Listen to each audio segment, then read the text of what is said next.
நான் யார் அப்படின்றத அடையணும் அப்படின்னு. ஸோ அது வந்து எல்லாருக்குமே கண்டிப்பாக வந்து தெரியும். ஸோ இதில் வந்து கொஸ்டின் ஆகுது. அடுத்து வந்து என்ன சொல்றாரு அப்படின்னா சொரூபத்தின் இயற்பியல். ஸோ சொரூபம் ஆத்மஸ்வரூபம் சொல்றோம்.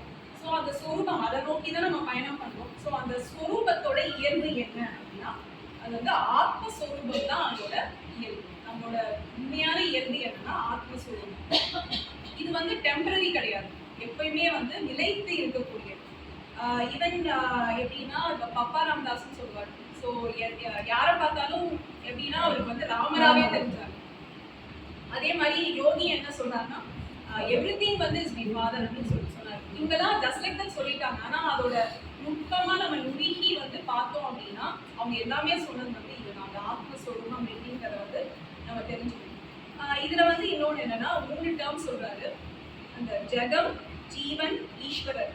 அதாவது ஜெகம் அப்படின்னா உலகம், நம்மளோட ஜீவன் அது நமக்கு தெரியும், ஈஸ்வரன் இறைவன். இது எல்லாமே சம்டைம்ஸ் வந்து நம்மளோட கற்பனை தான். ஸோ மூன்றும் வந்து நம்மளோட வந்து நம்ம கற்பனையா வந்து செஞ்சுருக்கோம் அப்படின்னு சொல்றாரு. இதுக்கு இன்னொரு எக்ஸாம்பிள் என்ன சொல்றாருன்னா எப்படி ஒரு சிப்பி இருக்கு. சிப்பியில வந்து அந்த வெளிச்சம் படும்போது அது தகதக மின்னும். அதை பார்த்தா ஒரு சில்வர், ஒரு வெள்ளி மாதிரி.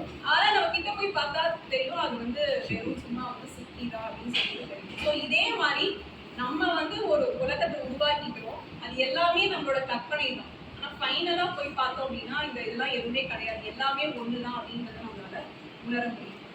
அதுக்கு வந்து என்ன சொல்றாருன்னா ஏக காலத்தில் இவை மூன்றும் ஜெகம், ஜீவன், ஈஸ்வரன் இது எல்லாமே வந்து ஏக காலத்தில் தோன்றி, அதாவது ஒரே காலத்துல தோன்றி ஒரே காலத்துல வந்து மறைகின்றன அப்படின்னு சொல்லி சொல்றாரு. இப்போ இதுக்கு அப்ப எனக்கு ஈஸியா சொல்லி கொடுத்தது என்னன்னா எனக்கு ரொம்ப பிடிச்சது என்னன்னா இந்த யூனிவர்ஸ்ல வந்து நமக்குன்னு சொல்லிட்டு ஒரு இருப்பு வந்து கண்டிப்பா இருக்கு. அதை நம்மளால வந்து மறுக்கவே முடியாது.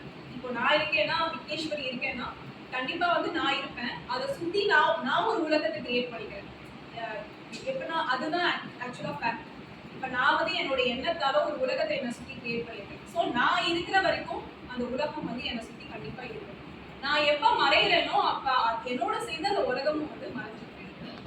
ஸோ இதுதான் வந்து நம்ம ஸோ எல்லாமே இது மூலமா நம்ம ஃபைனலா என்ன சொல்றோம்னா எல்லாமே வந்து கற்பிதம் தான். நம்ம வந்து நிறைய கற்பனை பண்ணிக்கணும் அப்படின்றத சொல்றோம். இதுல முக்கியமா இன்னொன்று என்னன்னா இதோட சேர்ந்து நான் அப்படின்னு சொல்லும் போது இதோட சேர்ந்து வர இன்னொரு வந்து அகந்தை. ஸோ நான் இந்த அகந்தை எழும்போது இந்த நான் அப்படின்ற ஈகோ வரும்போது தான் நம்மளுக்கு வந்து உலக அனுபவம் எல்லாமே வந்து அதை சுற்றி தான் வந்து நமக்கு வரும். ஸோ இதில் நெக்ஸ்ட் பார்க்க வேண்டியது வந்து அகந்தை. அப்போ அந்த நான் அப்படின்ற அகந்தை வந்து ஒடுங்குறப்போ நம்மளை சுற்றி இருக்கக்கூடிய உலகமும் வந்து நம்மளுக்கு மறைஞ்சு போயிடும். இதுக்கு முன்னாடியே